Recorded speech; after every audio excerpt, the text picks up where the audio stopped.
మంచిర్యాల తెలంగాణ రాష్ట్ర ప్రభుత్వం సింగరేణి కార్మికులకు అద్భుతమైన బోనస్ ప్రకటించింది. ఈ సందర్భంగా RK7 గని ఫిట్ సెక్రటరీ రౌతు సత్యనారాయణ మాట్లాడుతూ INTUC minimum wages board chairman Janak Prasad కృషికి అంకిత భావానికి తగిన గుర్తింపు లభించిందని, సింగరేణి సంస్థ సాధించిన 2360 కోట్ల లాభాల నుంచి ఏకంగా మొలిపోయిన 4% వాటాను కార్మికులకు బోనస్ గా ఇవ్వాలని రేవంత్ ప్రభుత్వం నిర్ణయించింది. ఈ నిర్ణయం వల్ల ఒక్కో పర్మనెంట్ కార్మికుడికి 1,95,610 రూపాయల చొప్పున లభించనుంది. ఇది కార్మికులకు ఒక పెద్ద ఆర్థిక ప్రోత్సాహంగా చెప్పవచ్చు. పర్మనెంట్ కార్మికులతో పాటు కాంట్రాక్ట్ కార్మికులకు కూడా ఒక్కొక్కరికి 5,500 బోనస్ ప్రకటించారు.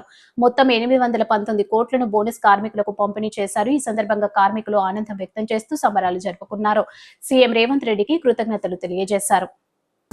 చాలా తక్కువైంది. వేరే జాగాలలో బొగ్గు రేటు చాలా తక్కువ ఉండడం వల్ల పోటీ తట్టుకోలేక చాలా నష్టాలు ముందు నష్టాలు వచ్చే ప్రమాదం ఉన్నా కూడా లాభాల వాటాను ప్రకటించి మా యొక్క కార్మికుల మనసు గెలిచిన పెద్దలు రేవంత్ రెడ్డి గారికి ప్రత్యేక ధన్యవాదాలు తెలుపుతున్నాం.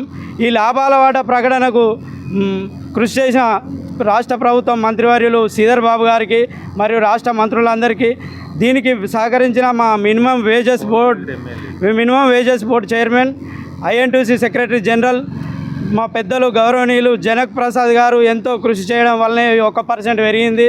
వారు అనునిత్యం ఈ వయసులో కూడా అనునిత్యం కార్మిక రంగంలో ముందుండి చైతన్యవంతులు చేస్తూ ఈ 1% పెరగడానికి కారణమైన పెద్దలందరికీ మరియు మా కోల్ బెల్ట్ ఎమ్మెల్యేలందరికీ ముఖ్యంగా ధన్యవాదాలు తెలుపుతూ, మా కార్మికులందరం స్వీట్లు పంచుకుంటూ బాణసంచ పేల్చుకోవడం జరిగింది నిన్ననే ప్రతి షిఫ్ట్లో. RK7 బాయి నుంచి మా ఫిట్ కమిటీ తరఫున మాకు ఈ లాభాల వాటా ప్రకటించిన రాష్ట్ర ప్రభుత్వానికి ధన్యవాదాలు తెలుపుతూ హర్షాతియాక్తం వ్యక్తం చేస్తున్నాము. జై INTUC! జనక్ ప్రసాద్ గారి నాయకత్వం, సంజయ్ రెడ్డి గారి నాయకత్వం, జై INTUC! రేవంత్ రెడ్డి గారి నాయకత్వం.